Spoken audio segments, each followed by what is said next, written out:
I sat down today and counted my blessings. I walked down the street to see the depressing lives people lead, beaten up, parents divorced. You say they ran away, but the truth is they were forced to live on the streets. They hunger, they cry. But when we walk by, we can't look them in the eye. And some little part of them every time dies. They're humans too, so I wonder and ask why.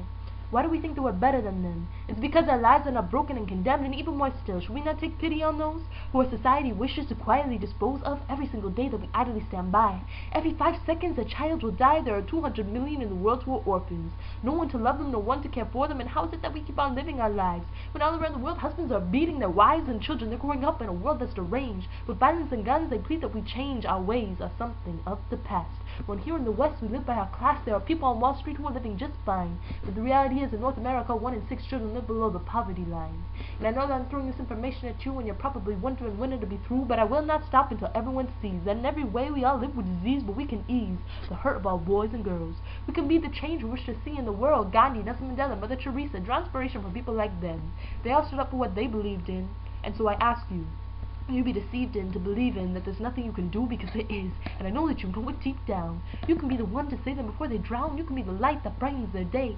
All you have to do is have the courage to say that wars and hunger, they can no longer be hidden. You don't believe in a world that is solely money driven. When economies are built on the backs of poor children, in developing regions where freedoms are denied and they are sold into slavery of all sorts, human trafficking these young women to have to abort the children that they have no way to support, your signals bringing the perpetrators to court. And so I ask that before you sit down to eat, to think of the roof above your head, the floor below your feet, and realize that you have been blessed, that you have been sent on your own dream quest.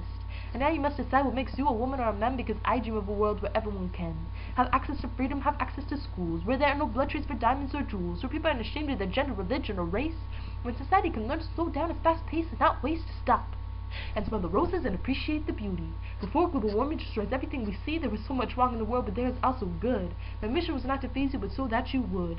Think of how badly people have it both far and near, to realize how lucky you really are to be here, to be with your families, your partners, your friends. But how you live your life, I guess it all depends on what you are willing to do for the other. My only advice is to love one another.